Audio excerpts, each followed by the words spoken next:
Hey everybody, welcome to the Buck Brief. On this episode, we have David DesRosiers with us. He is the publisher of Real Clear Politics, a great man. Going to talk to us a bit about censorship in politics and also the Samizdat Prize Gala at the Breakers in Palm Beach, which I'm actually going to go to. A bunch of my friends will be there. We'll talk about this big event and why it is so important in the era we live in. David, first tell us about Samizdat, and welcome. Thanks for having me, Buck. Samizdat is Russian for underground publishing. Sadly, we're going to do this on the eve of the State of the Union. This is going to be our own State of the Union, where we really think that, we're moving in a direction that's bad with regards to one of our founding cornerstones of the way we should conduct our lives and our politics, the First Amendment. And, we really think that, the First Amendment is not trending well. And we want to praise those, intrepid souls that stand up for the rest of us so we can remain free. What is Samizdat? As I said, it's Russian for underground publishing. Give me the history a little bit. Tell me a little bit about it. Yeah, it was, the reason, the Gulag Archipelago, Solzhenitsyn, the lie killer that was that book, had to be smuggled into their own countries. So the greatest dissident thinkers that we have come to know that really challenged the lie that was Soviet communism, and even in any type of regime that is suffering from a tyranny of the mind. I mean, you can see Václav Havel. You had to get under. You went underground to get above ground, and what we see is happening in our own country. Sadly, a country that's been committed to the First Amendment for as long as I've known in my lifetime, has made a dangerous turn away from it. And, we want to call attention to that turn, show people the trajectory of where we're going if we don't stand up to it now. It's not going to get better. It's going to get worse. And what we want to do on Thursday, March 7th, is to highlight, three intrepid people that we think kind of show what a real clear presentation of, First Amendment courage is. Why do you think it is that in this era of increasing censorship, and I think it's obvious when you look at the social media companies, the different policies that they have, that the censorship is highly partisan and very active, journalists aren't speaking out in general. I know there are exceptions. You're honoring some of the exceptions at your gala, but journalists aren't speaking out and saying, yeah, the First Amendment, irrespective of politics, is really important for us, and we need to defend free speech, even if it's the free speech that a lot of people don't want to hear. Yeah, there was an Atlantic study that came out a while ago that just really kind of captured our modern problem, that the higher level of education that you have, the less tolerant you are of other views. And then when you take that and you put it into a university system that just by itself self-selects, we've raised a generation of people that really, their policy towards the First Amendment is anti-American. It seems uncharacteristically out of the American mainstream, where I think it's 40% of millennials are, against free speech. And if you want to just go give a contrast, the people who actually fought communism, who fought fascism, they came back and, and their attitudes going to their dying grave is 13%. So there's been a movement in the American mind and American culture and the American establishment where, to your point, it's like the Fourth Estate really does not have a commitment to First Amendment liberties, maybe for them, but not for thee. Yeah, I would describe it as. And it's a dangerous trend. And, it's awful when, the oldest newspaper in America, the New York Post, can actually be shut down on Twitter. And it was a combination of silence and applause, and silence is a problem, but the applause of it was problematic as well. Yeah, as we know, not only is there censorship, but there's censorship based on the premise that something is disinformation because it is false, and the people pushing that as the basis for the censorship don't seem the least bit self-aware, don't seem to care at all when it comes out that what they said is false is actually true. Hunter Biden laptop, the New York Post being one of the best examples of this, or clearest examples of this. The three folks that we've kind of singled out to get these awards I think, capture that. So we have Dr. Jay Bhattacharya. So he was the guy who stood up to Fauci and said, "Hey, the scientific method can withstand a crisis," and everything that his experiences, in terms of in terms of the science, was that where we were going was the wrong way. He was treated very poorly. He was treated very poorly, not just by the press, not just by the politicians, but by his own profession. And lo and behold, what did we see? History vindicated him. Like, he was the one that was on the right side. He was put up as like a monkish superstition. And then all of a sudden it turns out that Fauci was the Pope, and, Dr. J, he was Galileo. As we know how that turned out. Turns out that... And the same goes for the other two that we picked. We, getting to the example that I brought up of the New York Post and Miranda Devine. Miranda is our other recipient. And, in my response there is, if someone gave you that laptop, if you didn't accept that and jump into it with the responsibility that comes with being a representative of the Fourth Amendment, you'd be a hack.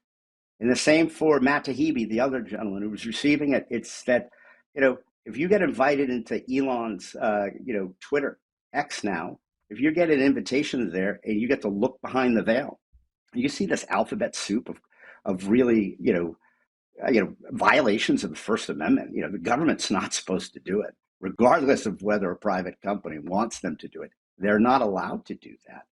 And, I think you see in the journalists that we picked, the differences between them are of degree and not kind, which is what a healthy difference within journalism should be. Matt and Miranda share a profession and ethics and a sense of, fearless reporting. And sadly, that type of reporting is being attacked at scale. We'll get back into where this all goes, especially in the era of AI here in just a second. But first off, I hear that some people are still on the fence about owning gold and silver, and that just doesn't make sense to me. Have we already forgotten about regional bank closures, inflation, global instability, and the potential for major catastrophe on the world stage that will affect the value of the U.S. dollar? Well, you can look to precious metals for a whole range of reasons. One, having tangible currency on hand, a bug-out plan. Two, portfolio diversification, hedge against inflation. And then as a store of value, because historically gold increases in value over time. I know you're paying attention to global events. Wars bubbling up everywhere. Countries are buying in mass and hoarding massive amounts of gold. So why don't you get some gold and silver on hand yourself? Nobody can predict the future, but we can't put our heads in the sand either. It's time to take action. The Oxford Gold Group are pros. They'll help you get gold and silver on hand. I have gold and silver on hand from the Oxford Gold Group. I think you should too. Call them right now. You may qualify for up to $10,000 in free precious metals. Call 833-995-GOLD. That's 833-995-GOLD. 833-995-GOLD. What do people on the right, David, what should they do? What should we do about the fact that now censorship is, yes, it's top down, it's government and private sector colluding. But it's also increasingly mechanized, right? It's not even necessarily a person. It's a system, an algorithm that decides you're not allowed to talk about something. Like, what's the way forward? I think that conservatives have to wake up to really how this is being exercised against them. I mean, the real surprise for us is that, for your listeners who know Real Clear Politics, I mean, if you know us, you know that we show both sides. And, so we try to do our best to give an accounting of the news, right? And it's always, we do our best to make it comparative, so you have two folks from prestigious institutions saying the completely opposite thing about the same reality. Let the reader decide.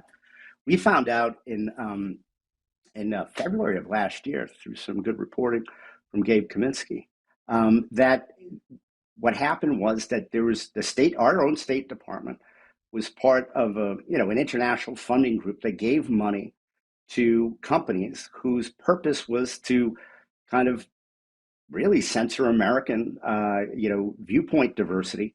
And the way that they did it was by coming up with a standard, in ranking that these groups, NewsGuard being an American example of it, GEI, being another from a British company, Global Disinformation Index is what it stands for. And Real Clear Politics found itself on a top 10 list of disinformation. And the purpose of this was to really have censorship through advertising starvation.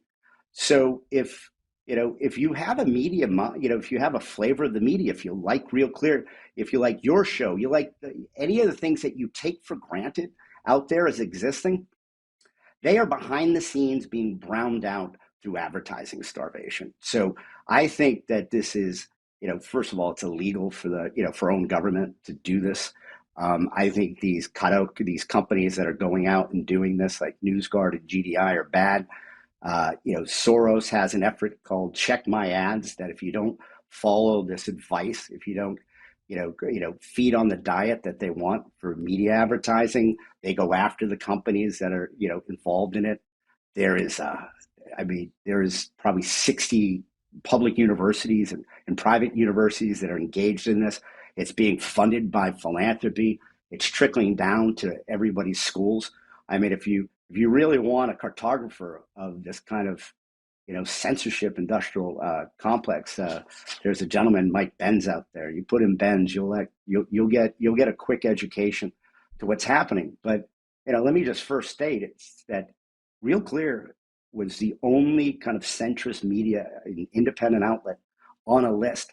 But the 9 other people that we were keeping company with, they were all conservatives. So well, I want to get to that actually, and how. And by the way, move a little to your left, David, because you keep on getting there. Okay. You go. You keep on disappearing from our video feed entirely because you're so passionate about the First Amendment and freedom of speech that you're out of the frame. Anyway, one thing I think is very important for everyone to recognize: the media used to play this game like CNN was supposed to be center. It wasn't actually center, but the game was. We could have a place that has this pretense of, oh, we hear from both sides. Really, it was, I used to work there, so I know. Just conservatives get punched in the face and ridiculed, but we have them on a little bit. And now what we see is if you actually try to be the center, that's not allowed, right? Because they got used to a rigged game where, oh, yeah, we're just journalists. We're neutral. We just provide people with. No, that's unacceptable to them. And if someone actually tries to do that, and you're telling me that at Real Clear, part of your mission is take the right, take the left, both points of view, they will attack that too because they don't want that to be out there. And they also don't want to be held against that standard. They want the rigged game. They want the silencing. No, it's, it really is clear that that this viewpoint diversity, which is exactly what people get on our page, that is a problem. So there's a new form of speech out there. I mean, you could call it safe speech, you could call it woke speech, but it uses filters like disinformation, misinformation, and malinformation to give something out there that is quite frankly less and ideologically lopsided and partisan. I mean, so we're on the blacklist. It's, Real Clear in 9 conservative entities. You look at the whitelist, it's 9 liberal entities in the Wall Street Journal. If you go back 20 years, the Wall Street Journal was the only game in town. Now that's no longer the case. And the Wall Street Journal is behind a paywall, so unless you pay, you don't see, right? But they want to get to a world where it's 9-1, liberal, progressive to conservative. And the only conservative voice that's allowed to get any type of money is the Wall Street Journal that's behind a paywall. That's the type of, mono media that I think is going out there. And I think that the folks out there, the conservatives who like coming to our site because they get to see both sides, you got to realize they're coming after us in order to really fracture and break up what we curate every day. I would like to think at our best that we present, the winning ascendant face of an ascendant Democratic, Republican, liberal, progressive, conservative viewpoints. So we're just capturing what we see to be out there. But it's very clear that people don't like to see two sides to anything, that there is an approved subject matter, there are approved outlets. And, my company is being undermined because and my editors and the folks that work with us, they believe in viewpoint diversity, and that's under attack, and that's what we're going to be celebrating on March 7th. Well, we'll have tickets still available. There we Tickets still go. available. We'll have a little word about that here at the end. But first up, the Tunnel to Towers Foundation continues to do good and make sure we never forget. That means never forgetting 9/11, never forgetting the soldiers and first responders who risked their lives and bodies for our country and communities, and never forgetting those who were sickened because of their service. The foundation is committed to helping those heroes and their families. Heroes like retired Air Force Lieutenant Colonel Michael Cardos. Lieutenant Cardos served his country for 20 years and received numerous commendations, including a Bronze Star. During his time overseas, he was exposed to toxic burn pits. 18 hours after being diagnosed with service-related cancer, he died. Tunnel to Towers then paid off the mortgage on his family's home, enabling his widow and their 6 children to stay in their home and removing a financial burden. The foundation helps Gold Star families and families of fallen first responders. And Tunnel to Towers is a fantastic organization I'm honored to partner with. Help families like the Cardos. Donate $11 a month to Tunnel to Towers at T2T.org. That's T2T.org. All right, David, before we let you go, tell everybody one more time where they can go for this very worthy Samizdat Awards event and where they should check it out, all that good stuff. Yeah, you can find it on Real Clear. Any of the Real Clear sites should have an advertising up for it. If you just type Samizdat, you do it. It is Samizdeat. We're going to have it down at the Breakers March 7th, this Thursday. There's still tickets available. And, there's one great reason to go, and it's because Buck Sexton is going to be there. I was going to say. I would, and again, I don't think you would mind. It's like we're going to have, we're going to honor 3 people, but it's going to be a room full of people that deserve the bird that we're going to be giving out to the people there as kind of our thing. I would just kind of turn it off this way. We live in a society where we actually get more of what we praise. And I think we have to praise the First Amendment, and the people who have the courage for it. The Pulitzer Prize has bent the arc of journalism, and I don't think it's bent it the right way.